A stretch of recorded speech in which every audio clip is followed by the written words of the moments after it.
Salut à toutes et à tous et bienvenue à la troisième mi-temps. Aujourd'hui, nous sommes à mi-saison en NTN Elite One et je vais vous présenter, je vais vous faire un point complet sur ce championnat. Je vais essayer d'expliquer ce que disent les chiffres de ce championnat et surtout ce que révèlent réellement ces chiffres. Et pour y arriver, je vais aller sur la plateforme passdecisive.com et je vais commencer par le tableau de bord du championnat.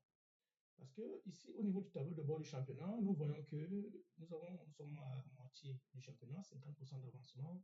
Nous avons joué 91 matchs et 207 buts ont été marqués pour une moyenne de 2,27 buts par match. Nous voyons aussi quand même qu'il y a eu 50% des clean sheets. Et ce qui est important ici à comprendre, c'est que juste avec les chiffres que nous avons là, c'est que le championnat est un championnat équilibré, mais il n'est pas spectaculaire. Parce qu'avec une moyenne de 2,27 buts par match, ce n'est pas un championnat spectaculaire, surtout que nous sommes dans des conditions qui ne sont pas encore complètement pro. Donc, on s'attendrait à avoir en fait beaucoup plus de buts. En tout cas, c'est de mon point de vue. Parce qu'il faut comprendre que à partir de 2,5 buts par match, on peut juger que le championnat est bon. En fait, le minimum, c'est peut-être 2,3, d'après ce que j'essaie de comprendre là. Mais les championnats professionnels, ce sont des championnats qui tournent autour de 2,5, de 2,7 buts par match. Donc, par exemple, nous avons dans le championnat en première ligue, nous tournons autour de entre 2,7 et 2,9, je pense. Et en Bundesliga, le championnat allemand, on tourne autour de 2,3 à 3,1 buts par match. Mais au niveau de la Ligue 1, c'est entre 2,4 et 2,6. Donc la Ligue 1 est beaucoup plus tactique et peut-être moins prolifique au niveau des attaques, du secteur offensif. Donc, ce qu'il faut comprendre quand même ici, c'est qu'il y a du travail à faire au niveau offensif. Il n'y a pas encore beaucoup, il y a encore une certaine pauvreté en termes de spectacle. Et au niveau de la structure, bien, de la structure des résultats, nous voyons ici, quand je parle de la structure, c'est la répartition des résultats ici. Nous voyons ici que il y a eu 50% des victoires ont été réalisées par des équipes qui jouaient à domicile, alors que 23% des victoires viennent des équipes qui jouent à l'extérieur. Le reste, c'est-à-dire 26%, je pense, ce sont des matchs nuls. Donc, on se rend bien compte ici que les équipes qui jouent, oui, on se rend bien compte que les équipes qui jouent à domicile ont un avantage. Il y a un facteur terrain qui est vraiment clair ici, qui est clarifié ici. Et ce n'est pas parce que les équipes à l'extérieur ne font pas des efforts, parce qu'il y a quand même beaucoup de matchs nuls. Et quand on regarde, par exemple, sur cette répartition des résultats par journée, on va quand même se rendre compte que les matchs, les équipes qui jouent à domicile en bleu, là, ont souvent plus de victoires que les équipes qui jouent à l'extérieur, ici dans le schéma en, en rouge. Mais quand on combine les victoires extérieures et les matchs nuls quand même, ça reflète le résultat qu'on a sur le camembert. Bon, le camembert, c'est. Donc, cela nous montre quand même que le facteur terrain est important dans ce championnat. Donc, les équipes qui jouent à domicile doivent gagner. En tout cas, ça c'est le minimum. Elles doivent gagner pour espérer faire du résultat sur le long terme dans ce championnat. Mais il faut s'asseoir, il faut aller un peu plus en détail ici au niveau des matchs nuls. Parce que ce qui est quand même surprenant ici, lorsque on va dans les matchs nuls, on se rend compte qu'il y a eu 24 matchs nuls, donc 12 matchs qui se sont terminés sur un score de 0 but partout. Donc, il y a un problème, il y a quand je dis un problème, mais c'est pas parce qu'il y a un manque d'occasion en réalité. Il n'y a pas véritablement un manque d'occasion, mais il y a un manque d'efficacité. Parce qu'il y a un manque d'efficacité, il y a un manque de construction, mais quand je parle d'efficacité, c'est surtout à partir de l'avant-dernière passe. C'est-à-dire que on se rend compte qu'il y a souvent de mauvais choix qui sont faits à partir de l'avant-dernière passe, ou bien même de la dernière passe. Souvent, beaucoup de joueurs choisissent de tenter une frappe à distance alors que qu'ils peuvent essayer plutôt de mettre en lumière leur attaquant. Mais ils préfèrent souvent jouer, faire une frappe ou une passe qui, une passe qui n'est pas vraiment, qui ne va pas dans le sens de créer un déséquilibre dans la défense adverse. Donc, ça, c'est quelque chose que nos coachs doivent travailler, c'est quelque chose que nos équipes doivent travailler. Mais allons encore plus en détail. Si on va dans la répartition des, des journées, comme nous avons vu ici, mais il faut bien comprendre que de manière générale, il n'y a pas une tendance qui dit que, par exemple, euh, il n'y a pas une tendance écrasante en tant que telle. Mais il faut retenir que les équipes qui jouent à domicile ont un avantage du terrain. Et ça crée quand même, euh, ça crée quand même quelque chose comme un championnat instable, en fait. Parce que, ça veut dire que, parce que pour gagner vraiment un championnat, pour qu'un club gagne un championnat, et pour qu'un club soit vraiment performant, bien montre sa performance, il faut qu'il soit capable de gagner à domicile et à l'extérieur. Il ne faut pas que le facteur extérieur soit trop pesant sur ses victoires, sur ses résultats. Donc, lorsqu'on regarde aussi, il y a eu des journées extrêmes. On va ici dans le nombre de buts par journée. Nous avons par exemple la cinquième journée dans laquelle il y a eu 22 buts, c'est-à-dire moins de 3 buts, 3,14 buts par match. Il y a aussi la 13e journée, la dernière journée de la phase aller, et on a eu 21 buts. Donc, ce sont quand même des journées avec beaucoup de buts. Et si vous vous souvenez tout à l'heure, j'ai dit que le, la moyenne, c'est quand même, c'est-à-dire qu'on s'attend à avoir quand même, pour un bon niveau du championnat, on s'attend à avoir au moins 2,5 buts par match. Donc pour moi, je pars à partir de là, je regarde ici les journées dans lesquelles on a eu 2,5 buts par match et il y a la 13e journée, il y a la 11e, ensuite la 8e, la, la 7e aussi. Quand même, nous avons eu beaucoup de journées ici avec euh, plus de 2,5 ou en tout cas environ 2,5 buts par match, mais ça reste encore à travailler parce qu'il y a quand même beaucoup de journées. La première, on a ici toutes les journées qui sont en dessous ici, la 12e, euh, ouais, la 12e, la 10e, la 9e journée, ici la 4e. Et d'ailleurs, la 3e journée du championnat était la moins prolifique, avec seulement 8 buts, c'est-à-dire 1,14 buts par match. Donc, ce sont des choses que nous devons travailler, parce que ça montre quand même que le championnat est assez verrouillé. Ok. D'une semaine à l'autre, le championnat est verrouillé. On doit marquer plus de buts dans ce championnat. Et cela me permet de voir ici quand même, d'explorer l'identité des équipes. On voit quand même que les équipes offensives ici, c'est PWD, Dynamo, Coton, Stade Renard, Victoria United, Colombe et peut-être Canon, mais dans une moindre mesure, Unisport du Concam. Mais nous voyons quand même ici qu'il y a 7 équipes qui sont assez offensives. Ok. Et ça, c'est quand même encourageant parce que ce sont des équipes qui marquent beaucoup de buts. Ça nous aide à comprendre, à avoir un peu plus de spectacle en fait dans le championnat. Et lorsqu'on regarde tout ça là, on voit quand même qu'il y a des équipes qui encaissent aussi trop. Il y a Faux Vasu a encaissé beaucoup de buts. En tout cas, a marqué seulement 6 buts et a encaissé beaucoup. On va le voir tout à l'heure aussi, mais c'est une équipe qui a marqué seulement 6 buts. On a ici Aigle du Mungo qui ne marque pas assez aussi. On a aussi AS Fortuna. Ce sont des équipes qui ne marquent pas beaucoup, qui devraient marquer beaucoup, mais qui devraient marquer plus, en tout cas, pour la suite du championnat. Et au niveau de la défense, on voit ici Colombe, c'est l'équipe nettement la plus défensive, c'est l'équipe qui encaisse le moins. Mais Colombe est quand même suivi ici de Coton. Coton aussi encaisse moins de buts, mais vous voyez ici, la différence, c'est que Coton marque quand même beaucoup. Donc, alors que Colombe marque beaucoup, mais pas autant que Coton, même si la différence n'est pas très grande. Mais la réalité, c'est que Coton marque beaucoup et n'encaisse pas beaucoup. Nous voyons aussi que Unisport du Oncam n'encaisse pas beaucoup, mais ne marque pas aussi beaucoup. Parce que quand on regarde ici, Unisport du Oncam a seulement marqué 15 buts et a une moyenne, a seulement marqué 15 buts, la moyenne étant à 14,79 buts. Donc c'est juste au-dessus de la moyenne.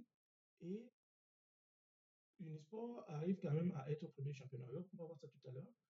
Et a encaissé 11 buts quand même. On trouve que c'est quand même beaucoup.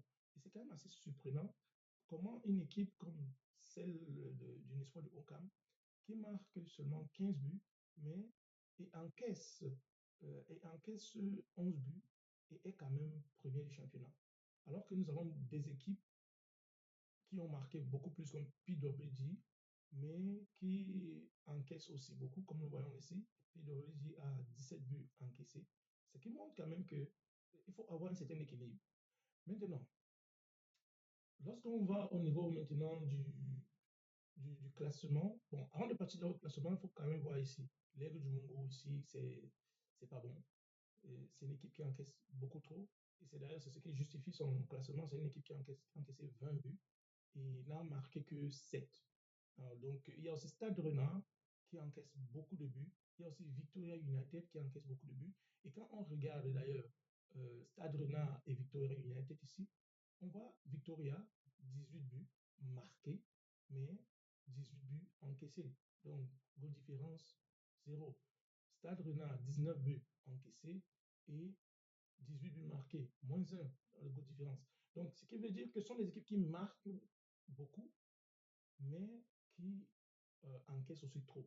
Donc, par exemple, pour ces deux équipes-là, en regardant juste ces deux équipes, Victoria et Stade Rennais, ce sont des équipes qui doivent, durant cette intersaison, on peut dire comme ça, cette mi-saison, corriger cette situation. Vraiment trouver la formule pour encaisser moins de buts. Parce que leur problème n'est pas un problème offensif, c'est vraiment un problème défensif. Il faut qu'ils se regardent. Est-ce que c'est lié à la déconcentration? Est-ce que c'est lié à leur dispositif tactique qui n'est pas adapté à ce championnat? Parce que nous allons voir qu'il y a quand même des spécificités dans ce championnat. Maintenant, si on va au classement, ici au classement, nous voyons que Unisport du Ocam est premier avec 29 points, suivi de Coton 25 points et PWG 23 points. Et sur le bas du classement, nous voyons que Aigle du Mungo est confortablement installé à la dernière place avec seulement 7 points. Et devant, il y a AS Fortuna qui a 12 points quand même. Il y a déjà un très grand écart. AS Fortuna 12 points, Aigle du Mungo, Aigle de la Menois 12 points. Bon, Fauve Azur vient après, mais quand même, je peux dire que Aigle du Mungo est en très très mauvaise position. Il doit vraiment se ressaisir. Nous avons vu que Aigle du Mungo, dans ces graphiques ici, Aigle du Mungo ne marque pas beaucoup, mais encaisse énormément. Donc, c'est une équipe qui doit vraiment travailler les deux aspects de son jeu, c'est-à-dire l'aspect offensif et l'aspect défensif. C'est sûr qu'il y a des changements à faire, peut-être au niveau de la mentalité, au niveau même peut-être du recrutement, peut-être recruter de nouveaux joueurs pour renforcer l'équipe.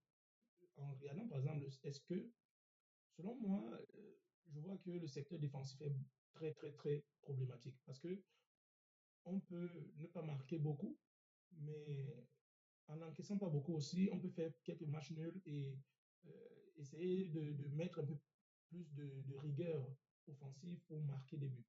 Donc, en tout cas, ça c'est ma vision pour l'instant avec pour Aigle du Mungo, mais c'est vraiment une équipe qui doit faire très, très, très, très attention pour la deuxième partie du championnat. Maintenant, revenons à Unisport du Oncam. Quand même, ce qui est intéressant ici, nous voyons que Unisport du Oncam a, sur ses 5 derniers matchs, a 4 victoires et 4 victoires consécutives. Donc, c'est que Unisport domine le championnat. Mais quand on regarde, quand on va regarder par exemple ici, dans le détail, Unisport de Oncam, ici, bon, on peut voir les chiffres ici, le profil d'une histoire de Oncam ici. On peut se rendre compte que une histoire de Oncam, première journée, défaite 2-0 face à Aigle-la-Ménois, match nul, deuxième journée, 0 but partout contre Panthère, courte victoire contre Fauve-Azur, 1 but à 0, courte victoire 2-1 face à Victoria United, courte victoire contre Canon, 4 buts à 3, courte victoire face à Pidouabidji 1-0. Courte victoire contre Gazelle 1-0 la septième journée. Défaite, lourde défaite d'ailleurs, face à AS Fortuna la huitième journée, 0 but contre 3.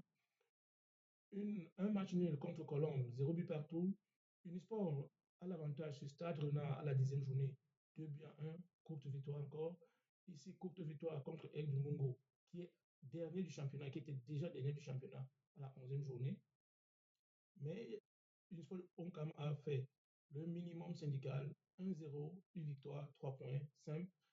Pareil, à la 12e journée, 1-0 contre Coton, le même tarif, 2-1 contre Dynamo, toujours. Qu'est-ce que cela nous enseigne? Ça nous enseigne que Unisport du Oncam ne domine clairement pas par le jeu. Il ne domine pas par le jeu, mais par la régularité et l'efficacité. Il marque un but et il continue. Peut-être il marque un but et il verrouille un peu comment dire, le jeu adverse. Ils empêchent à l'adversaire de dérouler son jeu. Donc, c'est une stratégie, mais clairement, dans ces chiffres-ci, Unisport du Oncam n'est pas l'équipe la plus euh, flamboyante dans le jeu, mais c'est une équipe clairement efficace. Elle joue efficace. Elle ne cherche pas à se compliquer le jeu. Et quand on regarde le classement selon les matchs à domicile, Unisport est premier avec 20 points sur les. Oui, avec 20 points, parce qu'il a joué ses 9 matchs à domicile. Ça veut dire que il y avait 27 points à gagner. Donc, Unisport a gagné 20 points sur les 27. Je pense que les autres équipes vont devoir travailler dur pour atteindre ce ratio-là. Maintenant, il y a ensuite PWG qui a joué 7 matchs, qui vient avec 19 points. C'est pas mal. Mais ici, Unisport du Honka montre quand même qu'ils sont capables de gagner les matchs à domicile. En tout cas, ils dominent le championnat à domicile. Et là, ils n'ont clairement pas de défaite à domicile sur les 5 dernières journées. Et quand on regarde le classement des matchs à l'extérieur, on voit que Canon gagne beaucoup de matchs à l'extérieur. En tout cas, ils sont premiers du championnat à l'extérieur, suivi d'Unisport, du Oncam. Ce qui montre vraiment, vous voyez ici, ce qui montre vraiment que c'est l'Unisport de Oncam, c'est une équipe qui est régulière. Ce n'est pas une équipe qui essaye de se compliquer la tâche, elle essaie de jouer efficace. Donc, c'est très très important, surtout pour un championnat comme celui de la MTN Elite One, qui est un championnat fermé. Unisport du Oncam a, en ce moment-ci, a pu trouver la formule. Et si on regarde la projection, si on regarde maintenant la projection des matchs, des points en tout cas, si vous regardez ici la colonne des points ici, en jaune, c'est la projection. Si on regarde la projection, c'est-à-dire que si les clubs gardent cet enchaînement, gardent leur attitude de la première phase du championnat en termes de victoire, de défaite et de match nul à domicile et à l'extérieur, nous voyons que Unisport du Oncam sera champion, consacré champion à l'issue de la 26e journée, en tout cas avec, euh, avec 58 points. Et Coton viendra deuxième avec 48 points. Ce qui veut dire que si on regarde un bien, ça veut dire que Unisport sera peut-être champion, peut-être, je veux dire, 2 ou 3 journées avant la fin. Okay? Donc, à mon avis, Unisport peut se terminer avec 55 points ou 52, mais sera toujours champion. Vous voyez? Ce qui veut dire que Unisport peut même, ici, bon, je ne dis pas que ça doit arriver, d'après ses projections, Unisport pourrait même perdre 2 ou 3 matchs et gagner et être quand même champion. Vous voyez? Donc, ce que nous enseigne maintenant ce championnat, c'est-à-dire que après avoir présenter tous ces chiffres. Qu'est-ce que ce championnat nous enseigne réellement? C'est que le championnat de la MTN Elite One est un championnat physique. C'est-à-dire que nous avons un championnat très physique, les duels sont engagés, les courses sont effrénées, il y a beaucoup de fatigue dans, dans ce championnat. C'est-à-dire que nos joueurs euh, mettent beaucoup d'efforts physiques pour atteindre les objectifs. Et il y a un paradoxe, mais qui est compréhensible, mais c'est un paradoxe, c'est que les équipes qui produisent le jeu, telles que la Colombe, telles que la Dynamo, telles que Victoria United, ou bien même Stade Renard, les équipes qui produisent du jeu ont du mal à gagner. Ça, c'est quelque chose qu'on peut constater dans ce championnat. Les équipes qui produisent du jeu, notamment, je répète, Stade Renard, Victoria United, Dynamo, Colombe, et aussi PWD dans une certaine mesure, mais de manière générale, les équipes qui produisent du jeu ont des difficultés à gagner leur match dans ce championnat. Mais cela est dû au, à la préférence, bien à l'aspect physique de notre championnat, bien des joueurs de notre championnat. Il y a vraiment trop, à mon avis, à mon goût, il y a beaucoup trop de duels qui ne sont pas nécessaires, mais qui sont appréciés apparemment par les entraîneurs camerounais.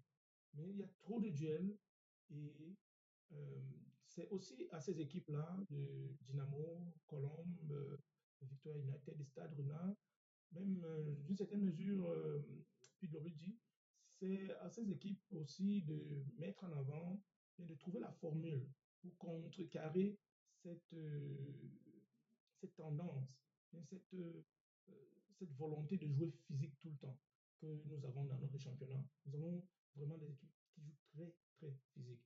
Donc, quand j'ai dit ça, il faut comprendre que nous avons, en tout cas, les spectateurs, bien les amoureux du championnat camerounais veulent quand même voir un peu plus de spectacles. Parce que si on veut voir plus de spectacles, ce qui donne le plus de spectacles, c'est le beau jeu.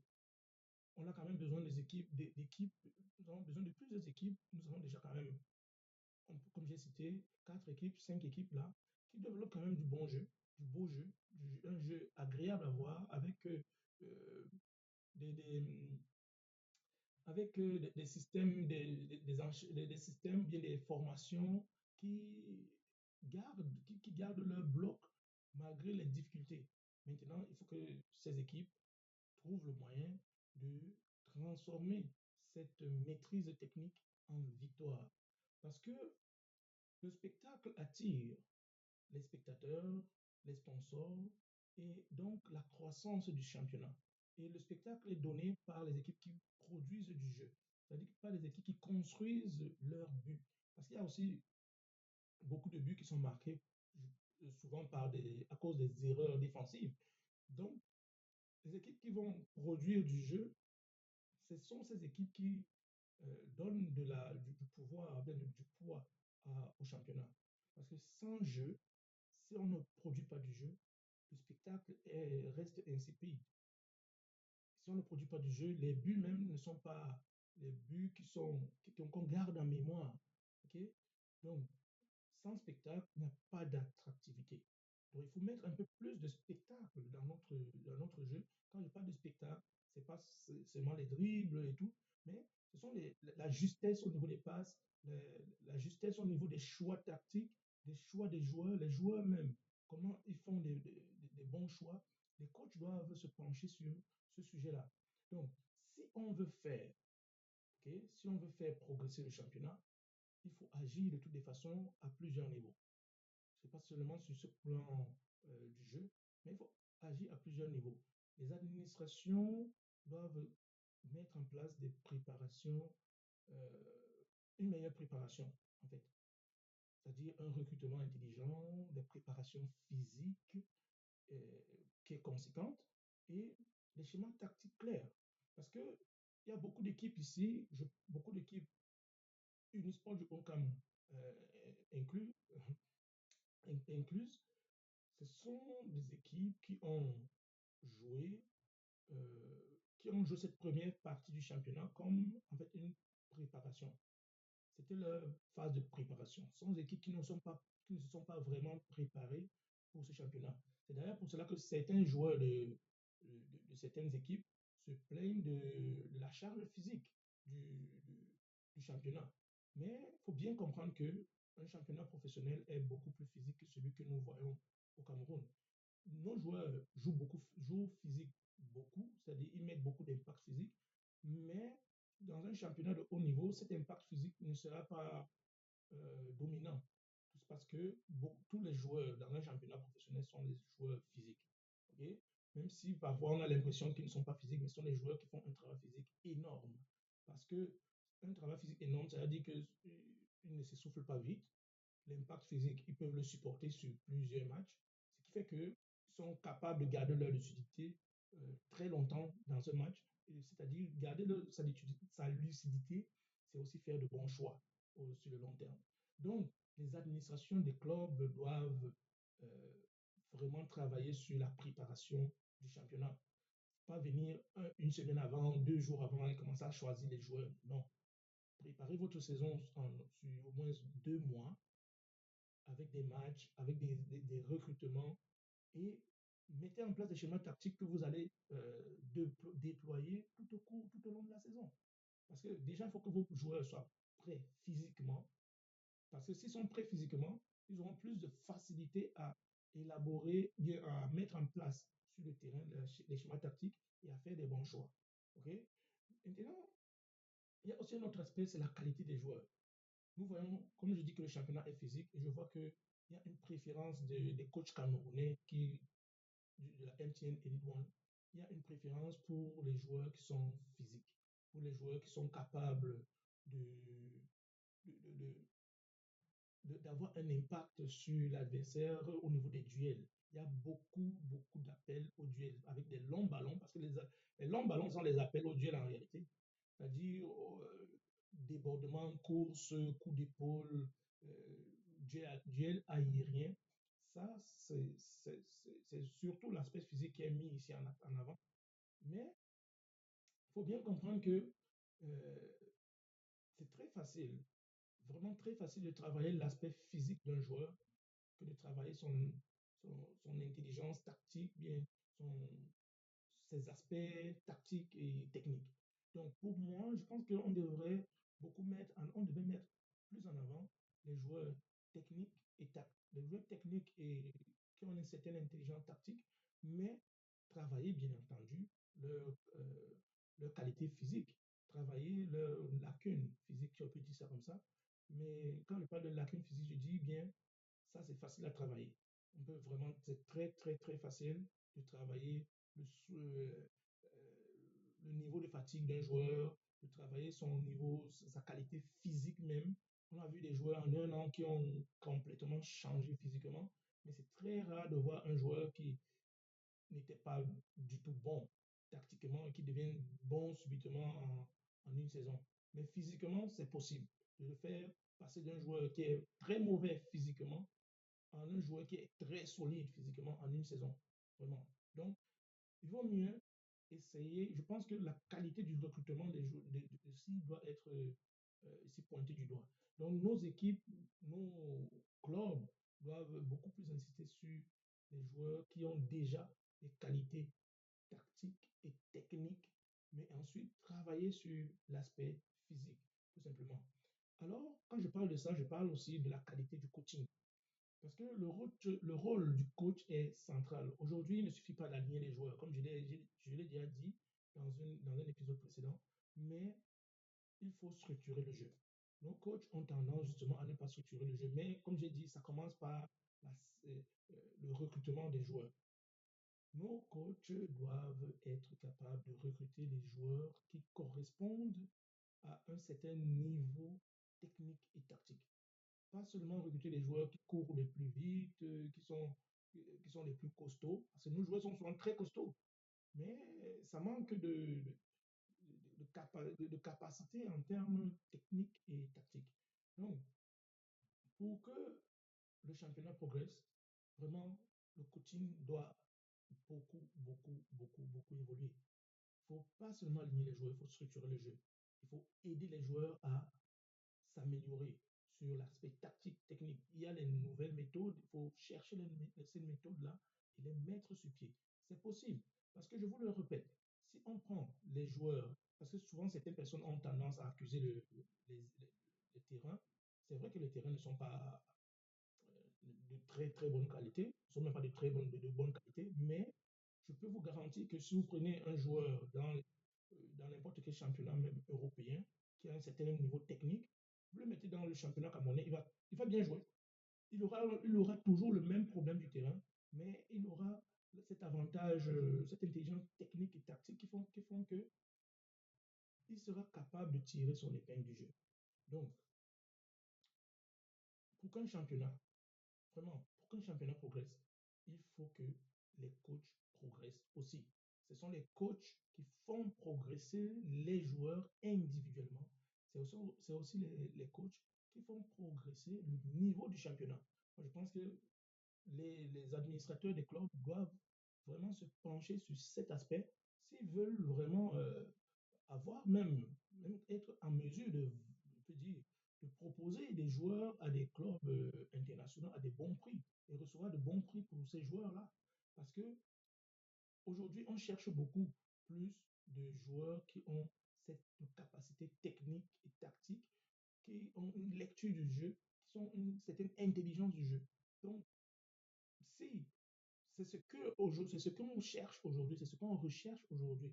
Et nos coachs doivent, bien entendu, travailler sur cet aspect, mais aussi nos présidents de club qui doivent mettre en place, bien qui doivent aider les coachs à préparer très tôt les équipes pour les compétitions de la saison. Maintenant, pour finir, tout reste ouvert en cette saison. Okay? Tout reste ouvert parce qu'il faut bien comprendre que on a parlé de l'avantage des matchs des équipes qui jouent à domicile. Il faut bien voir que Unisport du Oncam a joué déjà 9 matchs à domicile, ce qui veut dire qu'ils auront à jouer aussi 9 matchs à l'extérieur. Donc, comme avec ces 9 matchs à domicile, Unisport du Oncam a gagné, a eu 20 points, on voit ici que PWD a seulement 7 matchs. Si par exemple PWD a 19 points à domicile, ce qui veut dire que si PWD gagne, joue peut-être 2 matchs et 2 matchs, 6 points, ils pourront arriver ici avec 25 points en 9 matchs à domicile. Ça fait déjà qu'ils seront devant Unisport du Oncam. Pareil pour, en tout cas en termes de matchs à domicile, pareil pour Coton. Donc, ce qui veut dire que, et ici, nous avons aussi certains clubs comme AS Fortuna qui ont seulement 3 matchs à domicile. Nous avons aussi Aigle de la Mémoire qui a seulement 4 matchs à domicile. Si j'ajoute le facteur de 50% que j'ai dit ici, comme on avait à la première partie du championnat, le facteur de 50% des victoires à domicile, ces équipes ont clairement un avantage en cette deuxième partie de saison. Des équipes comme Aigle de la Mémoire, AS Fortuna, dans une certaine mesure, les équipes comme Gazelle aussi, ou même Aigle Mungo et Faux Basur, sont des équipes qui peuvent tirer leur épingle du jeu durant la deuxième phase du championnat. Donc le championnat reste ouvert, mais une chose est sûre, le championnat camerounais a du potentiel. Il reste maintenant à transformer ce potentiel en spectacle. C'était la troisième mi-temps parce que le but se construit. Au revoir.